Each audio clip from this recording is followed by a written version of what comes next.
Hey guys, Elise Williams here. Wanted to shoot this quick video by request. I definitely love when I get feedback from you guys and saying, hey, I'd love for you to shoot a video about this. So this is actually by request of Dina, and something that I'm very passionate about are ingredients, which is why I did so much due diligence and research before joining Ocean Avenue, and have just really always been involved in health and nutrition, but really over the last year or so been extremely careful about ingredients that I put in my body and in my family's body. And this ingredient that I'm going to share with you today is one of those, and that ingredient is sucralose. And the reason why Dina brought this to me and wanted me to shoot this video is because she was actually in GNC the other day and talking to the manager there, and he was sharing how the majority of their products have sucralose in them, whether it's the shakes or the bars or the energy drinks or whatever it is. Sucralose in general is a very common ingredient in products not only at health and nutrition stores, but the grocery store, other network marketing companies, things like that. And we have actually had a very personal experience with sucralose, which is why I was even more passionate to make this video, because through really taking us a very long time to make the correlation, both my husband Eric and my son have had side effects of sucralose, which I'll share a little bit about today.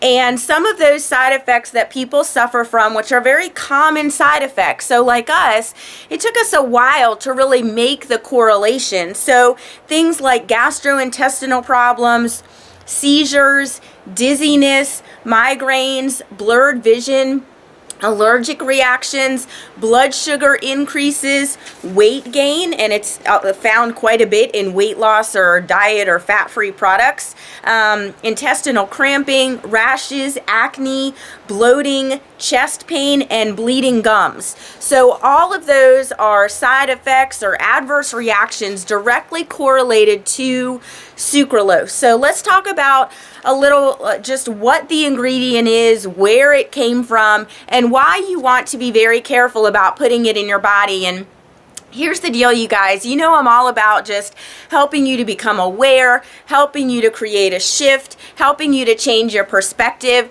And so when it comes down to your health and putting things into your body, we can't just believe everything that we hear anymore, right? We can't believe just what we hear on TV or read in the newspaper. It's time for every single one of us to start to do our own due diligence and be proactive about our health. So I'll mention a couple websites that I go to quite a bit, things like Mercola.com, websites like naturalnews.com, and start to invest some of that TV time into watching some documentaries that will really open your eyes about the food industry, the pharmaceutical industry, our government's involvement with all of that. Movies like Fat, Sick, and Nearly Dead, Food Inc., what's it called?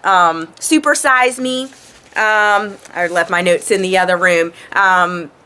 Forks Over Knives, Hungry for Change. If you go to Netflix or Hulu or any of those things like that where you can watch documentaries online, there are so many out there. I've probably watched 15, 20 of them, and it will change how you look at not only sucralose, but a lot of other ingredients that you're consuming every single day without even thinking about it. So sucralose, for one, it was created in a laboratory. There's no natural components to it. It is completely, basically, a chemistry experiment and completely created synthetically. So there's nothing natural about it. And I'll talk about some of the ingredients and some of the byproducts of it as well. But the thing that you want to consider is there's been very little research done on the product, and there absolutely is no long-term research on the product. So what's been found is everybody's bodies function differently, right? Biochemically, different things happen when different people eat different foods and consume different ingredients. Well, sucralose is just like that. And what they found with people is actually the healthier you are and the healthier your digestive system is, the more likely you are to see an adverse reaction to sucralose. So that's exactly what happened with my husband and my son. My husband was having gastrointestinal issues. He was suffering from blurred vision.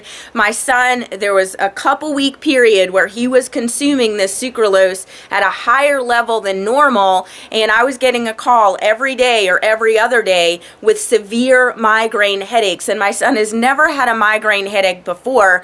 So when you see your child in that state, in that level of pain, no matter how much you don't want to admit it or don't want to make the correlation, you take a closer look at what you're putting in your family's bodies. Okay,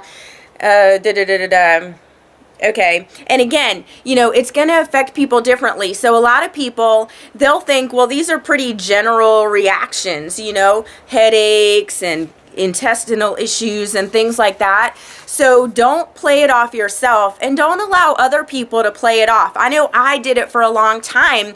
You know, people would come to me with these reactions they were having, and I would completely blow it off, you know, and have a reason of why they were feeling that way. And then I had to go back to a lot of those people and apologize, you know, because I realized that they were having genuine, true adverse reactions to this ingredient. And here's the deal. Considering that Splenda bears more chemical similarity to DDT than it does to sugar, are you willing to bet your health on this? And remember that fat-soluble substances, such as DDT, can remain in your fat for decades and devastate your health long term. If the above facts don't concern you because you believe the FDA, I'm reading this, would not allow a toxic substance into the market, then keep listening, okay? And I won't go all into this video. Again, this is about educating yourself. But if you really want to kind of unplug them from the matrix and understand that the FDA, the Food and Drug Administration, they are very much tied into the food industry and the pharmaceutical industry, and you know, there's some pretty money-making enterprises. So we can't go along being so naive anymore that, you know, the FDA only has our best interest at health, because come on, you guys, I mean, when there's money involved, different decisions will be made. So, you know, let's become aware of that, okay? The FDA acknowledges that sucralose is produced at an approximate purity of 98%. Okay, so that's great, but what's up with the other 2%? And especially considering that sucralose contains small amounts of potentially dangerous substances such as heavy metals like lead, arsenic, methanol, chlorinated disaccharides, chlorinated monosaccharides, and it also has a little bit of chlorine in it. Yes, the same chlorine that you find in your swimming pool.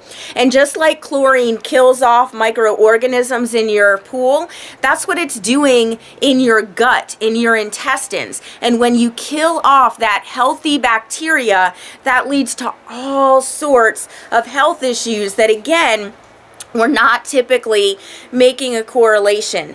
And even very, very small amounts, because some people will say, well, I'm just having, you know, this amount or this many grams or micrograms or whatever it is. Understand that if you consistently put an ingredient in your body, I don't care if it's the size of a grain of salt, eventually it's going to show up in an adverse way, okay?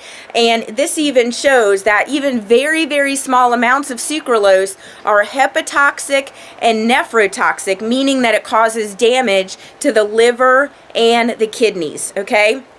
So again, you know, this isn't about bashing a product or bashing GNC or anything like that. This is one of many videos that I'll be sharing with you that you want to start to become aware of what you're putting in your and your family's bodies, because things like high fructose corn syrup and monosodium glutamate, all these things that we're consuming, that we're going to the doctor and getting a prescription thinking that we have a health issue that, you know, requires a prescription, can be 100% prevented by just being aware of what these ingredients are and what they're doing once they're in your body, and doing your own due diligence, you know, pulling away enough emotionally to intellectually make some different decisions about what you're putting in your body. So thank you, Dina, for inspiring this video. Like I said, any other topics that you'd like me to discuss, I'm more than happy to do it for you.